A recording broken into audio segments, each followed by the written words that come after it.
2026년 1월 5일 한국 영화계에 정말 큰 별이 졌습니다.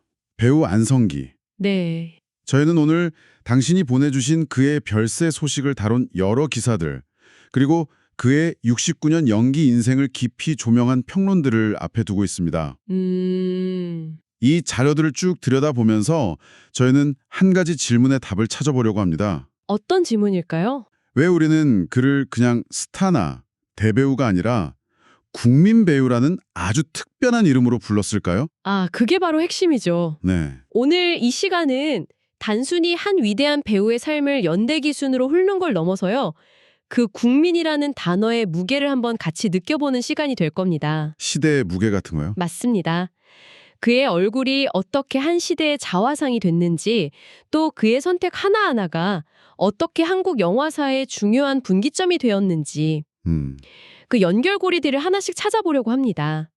그의 삶 자체가 곧 한국 현대사이자 영화사였으니까요. 그럼 너무나 안타깝지만 그 마지막 순간부터 이야기를 시작해야 할 것 같습니다. 네. 2025년 12월 30일 자택에서 쓰러지셔서 엿새 동안 의식불명 상태에 계셨다는 소식에 정말 많은 분들이 가슴을 졸였죠. 네. 저녁 식사 중에 음식물이 기도에 걸리면서 심정지가 왔고요. 바로 병원으로 이송됐지만 안타깝게도 뇌 손상을 피하지 못했다고 합니다. 사실 많은 분들이 아시다시피 그 전부터 투병 중이셨잖아요. 맞아요. 2019년부터 혈액암 투병 중이셨습니다. 2020년에 완치 판정을 받아서 잠시 모두가 안도하기도 했는데 맞아요. 그때 정말 다행이라고 생각했는데. 네, 근데 재발하면서 계속 치료를 이어오고 계셨죠. 그래서 공식 석상에 가발을 쓰고 나오시거나 다소 부은 모습 때문에 팬들 걱정이 정말 컸어요. 그렇죠. 그런데도 마지막까지 배우로서의 끈을 놓지 않으셨다는 점이 참 마음에 깊이 남습니다. 바로 그 의지가 그의 마지막 가는 길을 더 특별하게 만들었습니다. 장례가 영화인장으로 치러졌죠? 네, 근데 이게 누가 조직한 게 아니라 동료 영화인들이 자발적으로 모여서 추진한 거거든요. 자발적으로요. 네, 특히 배우 이정재 씨와 정우성 씨가 운구를 맡은 장면은 참 많은 걸 생각하게 합니다. 저도 그 장면을 보면서 이게 단순히 선배에 대한 예우, 뭐랄까, 그걸 넘어서는 무언가가 느껴졌어요. 어떤 느낌이셨어요? 마치 한국 영화의 한 시대가 다음 시대로 그 유산을 넘겨주는 것 같은 굉장히 상징적인 순간처럼 보였거든요. 정확합니다. 현재 한국 영화계를 이끄는 최고의 스타들이잖아요. 그렇죠? 그들이 자신들의 길을 닦아준 선배의 마지막을 직접 배웅하는 모습이었죠. 그가 한국 영화계 전체에 어떤 존재였는지를 보여주는 그 어떤 말보다도 더 강력한 장면이었습니다. 그렇게 오늘의 스타들이 배웅한 그의 여정, 그 시작은 정말 까마득한 옛날로 거슬러 올라가더라고요. 네, 맞습니다. 70년 가까이 전인 1957년, 고작 5살의 나이였죠. 영화 제작자였던 아버지 덕분에 아주 자연스럽게 영화계에 발을 들였어요. 김기영 감독의 황혼열차가 데뷔작입니다. 아, 근데 단순히 아역 배우라고 표현하기엔 좀 부족해요. 자료들을 보면 한결같이 그를 천재 아역이라고 부릅니다. 10년간 무려 70여 편의 영화에 출연했으니까요. 네. 와, 계산해보면 1년에 7편꼴이네요. 정말 대단한데요? 그렇죠. 특히 1959년 10대의 반항이라는 작품으로는 샌프란시스코 영화제에서 특별 아역상까지 받았어요. 이미 어린 시절부터 국제적으로도 주목받는 재능이었던 거네요. 맞습니다. 한국 영화사에 손꼽히는 걸작이죠. 그 김기영 감독의 하녀에서도 그의 똘망똘망한 어린 시절 모습을 볼 수 있습니다. 한여에도 나왔었군요. 네. 그런데 여기서 정말 흥미로운 그의 인생을 완전히 바꿔놓은 선택을 하게 됩니다. 바로 그 10년이 넘는 공백기 말씀이시죠? 네. 보통 아역 스타들에게는 거의 사형 선고나 다름없는 긴 시간인데 그는 배우의 길을 완전히 떠난 것처럼 보였어요. 네. 학업에만 전념하다가 한국 외국어대학교 베트남어과에 진학하고 ROTC 장교로 군복무까지 마쳤으니까요. 이 지점이 정말 드라마틱합니다. 평론 자료에 따르면 그는 원래 배우가 아닌 사업가를 꿈꿨다고 해요. 사업가요? 네, 당시 베트남 전쟁 특수를 노리고 무역업에 뛰어들 생각이었던 거죠. 베트남어과에 간 것고 그래서였군요. 그렇죠. 그런데 운명의 장난처럼 그가 소위로 임관하기 직전에 베트남 전쟁이 끝나버립니다. 와, 인생의 계획이 통째로 뒤바뀌는 순간이었겠네요. 네. 만약 전쟁이 조금만 더 길었다면 우리는 국민 배우 안성기를 못 만났을 수도 있다는 거잖아요. 그럴 가능성이 아주 높죠. 인생의 항로를 잃은 그가 다시 돌아온 곳이 바로 영화계였습니다. 1977년이었죠. 네, 성인 배우로 복귀하죠. 그리고 아이러니하게도 배우가 되기 위해 떠났던 그 10년의 공백기가 그를 이전과는 완전히 다른 위대한 배우로 만들었습니다. 아, 아역의 이미지는 완전히 지워지고 세상의 쓴맛을 본 청년의 얼굴로 돌아온 거죠. 그리고 그의 복귀는 1980년대 코리안 뉴웨이브라는 한국 영화사의 거대한 파도와 정확히 맞물립니다. 바로 그 지점이죠. 이장호 감독의 바람 불어 좋은 날이 그 신호탄이었고요. 코리안 뉴웨이브라는 말을 좀 더 풀어볼 필요가 있겠네요. 당신이 보내주신 평론 자료에서도 이 시기를 아주 중요하게 다루고 있거든요. 네, 70년대까지 한국 영화는 군사정권의 엄격한 검열 아래 있었고 과장된 감정 표현이 주를 이루는 신파조 연기가 대세였습니다. 아, 그렇죠. 막 어머니하고 절교하는 듯한 굉장히 연극적이고 격한 스타일의 연기요. 바로 그겁니다. 그런데 80년대에 들어서면서 젊은 감독들이 등장해서 군사 독재 하에 억압된 사회 현실과 도시화 과정에서 소외된 사람들의 이야기를 스크린에 담기 시작해요. 그게 바로 코리안 뉴웨이브의 핵심이군요. 네. 그리고 그들은 신파조 연기를 할 수 없는 날 것 그대로의 현실적인 얼굴을 찾고 있었죠. 거기에 안성기라는 배우가 완벽하게 들어맞았던 거군요. 정확합니다.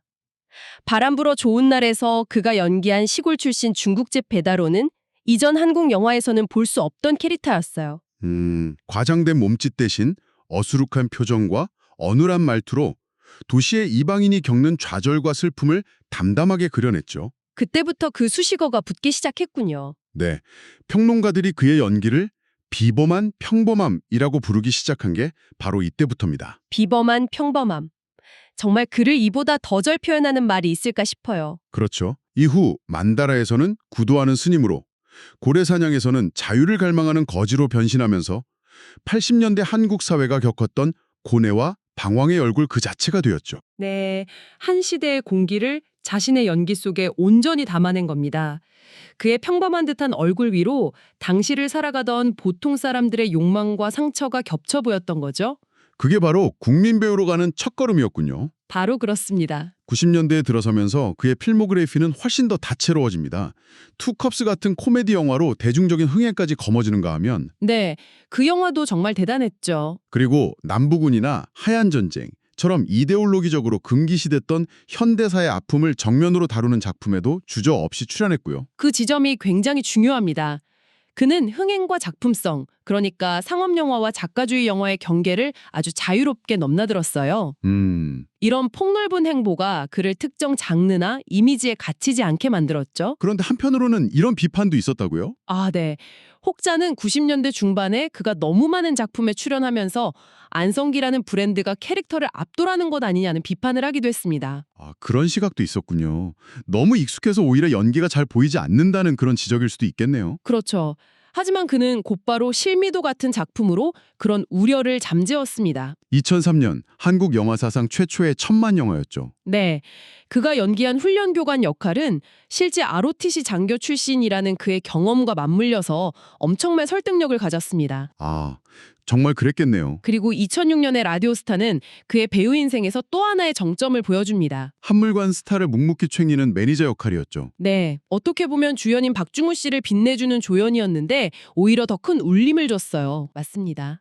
평론가들은 이 역할을 두고 영화 밖에서의 안성기의 모습과 가장 닮아 있다고 평했습니다. 아, 자신을 내세우기보다 묵묵히 동료를 빛내주고 전체의 조화를 생각하는 모습, 이게 바로 영화계 동료들이 그를 존경했던 이유이기도 합니다. 이란 그의 영향력은 단순히 스크린 안에서만 머물지 않았고요. 그렇죠. 한국 영화 산업 전체가 위기에 빠졌을 때 가장 먼저 행동으로 나선 사람이 바로 그였죠. 대표적인 게 2006년 스크린 쿼터 축소 반대 운동이었습니다. 네, 당시 그는 광화문 한복판에서 1인 시위를 벌였어요. 국민 배우라는 그의 상징성이 이 운동에 엄청난 대중적 정당성을 부여했습니다. 그의 시위는 그냥 한 배우의 외침이 아니라 한국 영화 전체의 목소리로 받아들여졌죠. 굿 다운로더 캠페인도 빼놓을 수 없겠네요.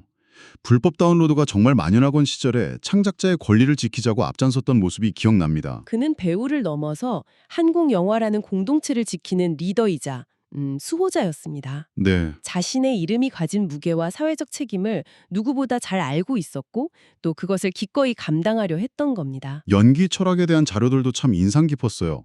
동료 감독들이 그의 연기 스타일을 무채색에 비유하더라고요. 아, 네. 어떤 색을 입혀도 그 색을 그대로 받아들이는 흰 도화지 같다는 그런 의미겠죠? 본인 스스로도 인터뷰에서 좋은 배우는 연기하는 것처럼 보여서는 안 된다.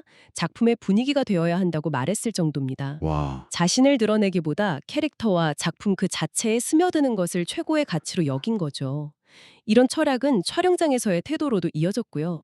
약속 시간을 칼같이 지키고 막내 스태프의 이름까지 다 외워서 존중해줬다는 일화들은 정말 유명하죠. 네, 그의 이런 태도는 단순히 개인의 성품을 넘어섭니다.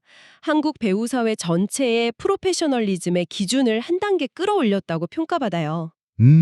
후배 배우들이 자연스럽게 그를 보면서 배우의 자세를 배우게 된 거죠. 선한 영향력의 표본이라고 할 수 있습니다. 스크린 밖에서의 그의 모습을 이야기할 때 두 가지를 빼놓을 수 없을 것 같아요. 뭘까요? 하나는 무려 38년간 이어진 커피 광고 모델이고 다른 하나는 35년간 활동한 유니세프 친선대사입니다. 이 두 이미지가 인간 안성기를 완성한 것 같아요. 정말 절묘한 조합이죠. 커피 광고는 그에게 부드럽고 신뢰감 있는 중년 남성의 이미지를 줬고요. 네, 아주 오랫동안요. 그리고 유니세프 활동은 그의 선한 영향력을 사회 전체로 확장하는 계기가 되었습니다. 그는 한 인터뷰에서 나의 작은 정성이 죽음 앞에서 신음하는 타민족 어린이들에게 영향을 준다는 것에 너무 편안함을 느낀다고 말하기도 했죠. 스크린 속에서는 때로는 거칠고 강렬한 인물을 연기했지만 스크린 밖에서는 언제나 믿음직하고 따뜻한 사람. 맞습니다. 이 두 모습의 시너지가 그를 정말 대체 불가능한 존재로 만들었습니다. 암투경 중에도 그의 연기 열정은 식지 않았습니다. 2019년 종이꽃이라는 작품에서는 아, 그 작품이요. 죽음을 앞둔 사람들의 마지막을 정리해주는 장의사 역할을 맡았죠. 이 연기로 휴스턴 국제영화제에서 한국 배우 최초로 나무 주연상을 수상했고요. 당시 심사평이 섬세하지만 선명하게 공감되는 품격 있는 연기였습니다. 네, 어쩐 자신의 삶을 예견이라도 한 듯한 역할이었는데 그는 그 안에서 삶과 죽음의 경계에 선 인간의 존엄을 놀랍도록 담담하게 표현해냈습니다. 마지막 순간까지 연기로 자신의 삶을 증명해 보인 거죠. 69년의 세월, 170편이 넘는 영화. 자료들을 쭉 훑어보니 정말 안성기라는 한 배우의 역사가 아니라 한국 영화의 역사 그 자체를 읽는 기분이었습니다. 네, 그렇죠. 전쟁의 잿더미 위에서 싹을 틔워서 세계적인 문화 강국으로 우뚝 서기까지 한국 현대사의 모든 굴곡을 온몸으로 관통하면서 스크린에 새겨놓은 인물이니까요. 그는 떠났지만 그가 남긴 유산은 너무나도 선명합니다. 그가 지켜내려 애썼던 스크린 쿼터 시스템 안에서 지금의 후배들이 활동하고 있고 그가 남긴 수많은 영화들은 시간을 뛰어넘어 계속해서 우리에게 말을 걸어올 겁니다. 네. 그의 육신은 사라졌지만 그의 정신은 한국 영화계에 계속해서 숨쉴 겁니다. 오늘 이 긴 이야기를 함께 들으신 당신께 마지막으로 이런 질문을 던져보고 싶습니다. 네. 안성계 배우는 한 시대와 한 국가의 정서를 대표하는 말 그대로 국민 배우였습니다. 하지만 K 콘텐츠가 전 세계를 휩쓰는 지금 수많은 스타들이 탄생하는 이 시대에 과연 제2의 국민 배우가 탄생할 수 있을까요? 생각해 볼 만한 질문이네요. 어쩌면 한 사람이 한 나라의 얼굴이 될 수 있었던 시대는 이제 지나간 것일지도 모릅니다. 매체가 다변화되고 세대와 취향이 극도로 분화된 지금은 불가능한 일일 수도 있겠죠. 그런 의미에서 그는 다시는 반복될 수 없는 한국 영화사의 영원한 북극성 같은 존재로 남게 될지도 모르겠습니다. 북극성이요. 네, 길을 잃을 때마다 돌아보고 기준을 잡을 수 있는 그런 존재 말입니다.